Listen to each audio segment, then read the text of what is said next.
Hey everybody, what's going on? This is Bruce with Habowskistudio, out for another plein air adventure. I'm going back to the Messalonski stream. It's pretty overcast here in Maine today, but I think it'd be a nice opportunity to do some nice work on. The water's going to be very calm, so it'd be a great time to work on some reflections, and maybe I might do the lily pads with the flowers. Haven't decided yet. I think it's going to be a nice opportunity to work on something for a longer period of time. And it's actually not too bad out. It's 71 degrees. So early in the morning though, it's 7:30. So we'll get to it. Hey, so I'm at the location. Here's what we got for conditions. Pretty sweet and calm. It's going to be super nice. And I'm hoping with the flat sky and everything, I'll have plenty of time. I'm going to have to interject a little bit of vibrancy to the scene, I'm sure, but we'll get there. All right, we are on the water. It's going to be super nice. I think I might be out here, I don't know, maybe a couple hours by the time I paddle to a location, find something. The experiment today is to really kind of work on some reflections, which is pretty obvious with the water, but also to see how far I can stretch the panel size on my Gorilla box. I'm using a 6x8 Gorilla box, and today I'm going to be painting an 8x10 panel. And I've kind of checked it out at home, kind of a dry run, sitting in the kayak, and it seems like it's going to work. I do have a mini bungee cord in my box to kind of go around the lid and clip to the edges of the panel, because it'll extend past the width of the 6x8 box. So we're going to check it out.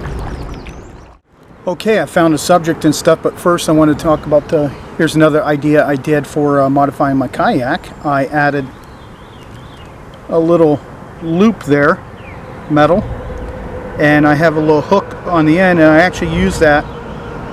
Let me pan over. You can see it kind of right over there, and I actually have a rope with a weight that I sometimes take, and with this system I can string the rope out there with the weight and then adjust it with the rope here. But right now I'm using it to tie myself to a log with a little piece of rope. So let me show you the subject. I was just going to do a kind of pure landscape today, but I like those double lanes of it's I-95 right here in Waterville, and I like that juxtaposition with the man-made and nature. So let's see what we get. Okay, I got my 8x10 set up here. Now I'm going to use this small bungee cord and go around the back of the lid of the box and clamp it to the sides of the 8x10, hold it in place. I'll just be using Ivory Black, Titanium White, Ultramarine Blue, Rose Madder, and Cad Yellow Pale. And I'm just using terps for thinning the paint. Hey, what's going on? Here's another plein air adventure in my kayak. Just had to get out and do a little paddle, even though I don't usually enjoy kind of cloudy days like this for painting. It can get a little boring, not enough contrast, that sort of thing.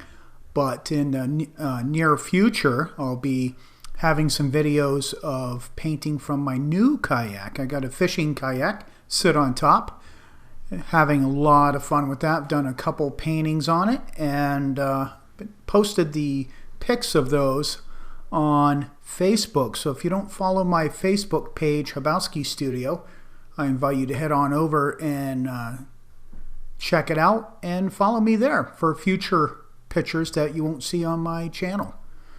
So this piece was very interesting. As I was paddling down and I came across this nice structural element, I just couldn't pass it up. I love my urbanscapes and that sort of thing. So this was a nice combination, working with the organic shapes and the structural architectural, and getting some paint on there can be a challenge with this particular panel. I had a little bit of interesting drag and issues like that from some primer that I had used.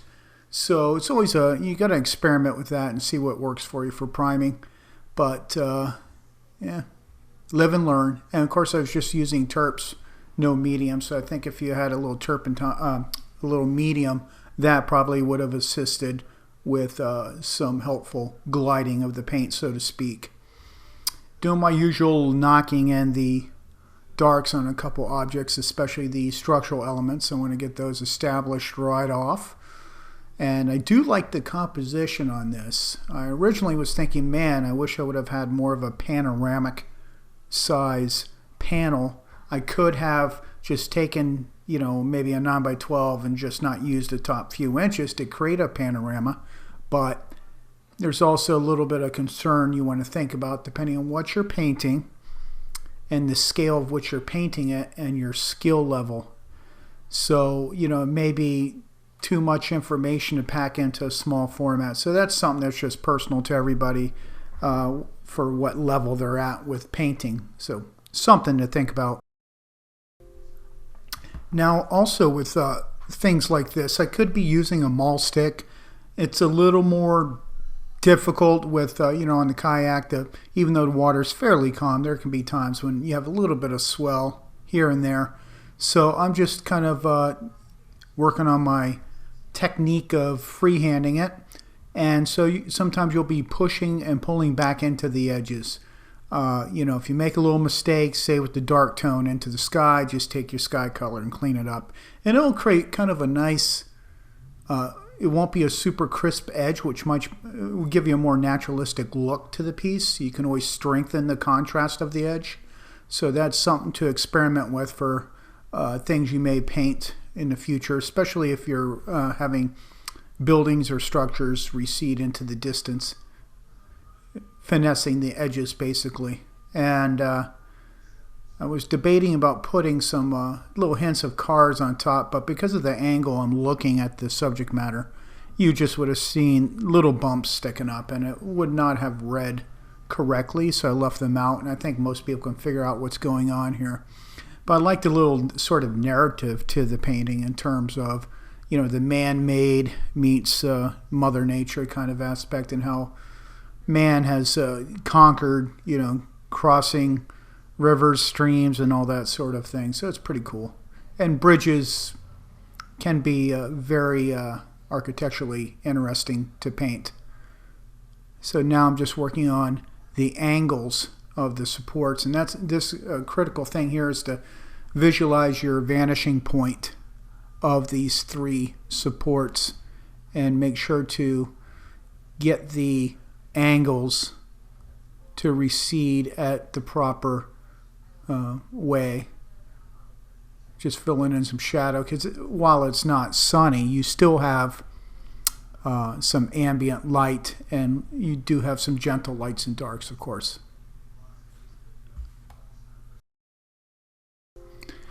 And of course, you probably noticed that in other paintings I've done of urban type subjects, so I've used a ruler to create the straight lines. You can, of course, feel free to do that if you need to, but I was just kind of going for it, and I felt, you know, I had enough control from experience in previous paintings, and I like how it turned out.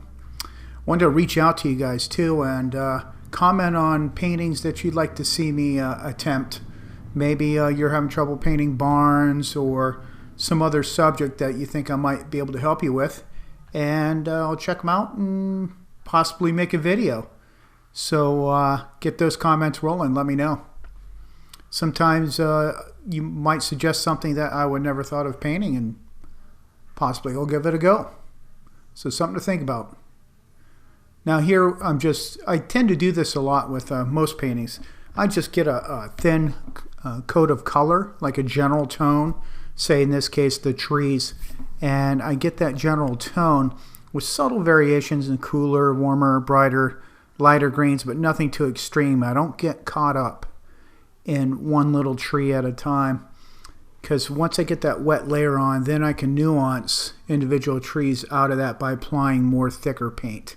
I always have a habit of getting the base layers in somewhat thin, so I have room to either adjust a few things or change something completely without a bunch of thick paint and getting into making mud or those kind of problems. A lot of times too, sometimes I find I'm getting better at knocking in colors that might be a little chromatically strong at first, because I know I'm still going to modulate that tone later as the painting progresses. But if I go too gray or too naturalistic too fast, then I really have nowhere to go. I can always dull down the colors, something to keep in mind. It's like if you're not sure how dark something is, same idea. You make it a little darker than you think you need, because you can always lighten it, but going in reverse, the opposite direction, it's very hard to do. You'll have to wipe out and start over. Just kind of knock in a little suggestion of those reflected reed grasses. Along that shore, there's some interesting, they're probably, when you're right up against them, probably 4 or 5 feet high. Just this reed grass, pretty interesting. Now just adding a few marks to indicate some texture in the trees to bring out different elements. And I like to just put strokes in like I'm doing right now. And then you see how I'm just taking the tip of that flat brush, pulling it through that wet paint. Don't go too crazy because you'll start mixing with the dark green above. But that gives a suggestion of mini reeds without, of course, getting into too much technical detail that you don't need.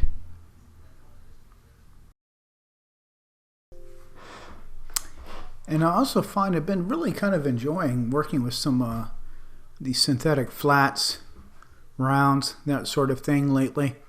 Been trying out some different brushes from different companies, sometimes even trying just cheaper brushes that you might find at like an AC Moore or a Michaels, just to say, hey, you know, for a few bucks I'll give it a whirl. Sometimes I've had really good results with cheap brushes, and you know, sometimes we think, oh well, you know, I'm more of a professional artist, so I only buy the best. Well, you know, you just never know what you're going to find and be able to use. So I like to experiment, and it's a good way too. Like maybe you want to create a little more of a travel kit to take with you, and you have your good brushes at home, and some that'll do for, you know, travel, or for, like this case, the kayak.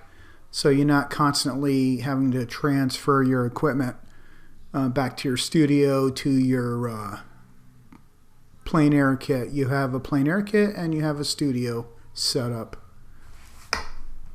Just working on kind of defining some of the edge of that. There's a little bit of greenish algae and a little bit of lily pads over there.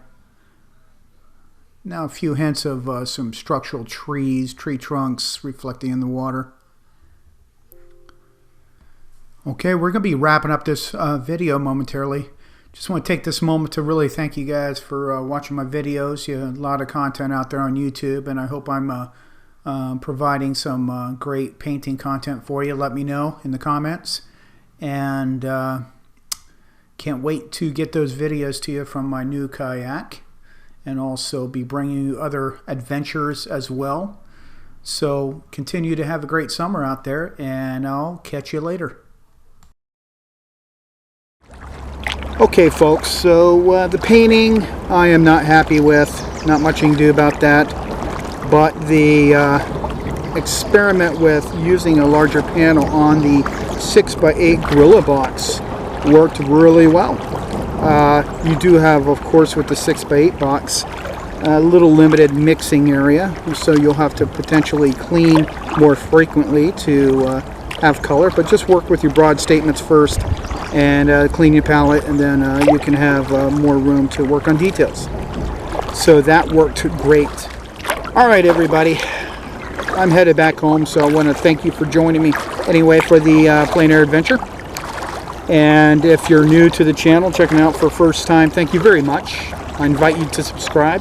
Be sure to turn on your notifications icon, to be the little bell icon, to be notified when I post new videos. And I invite everybody to follow me on Facebook at my little art page, Habowskistudio. And that's it until the next adventure. Bye.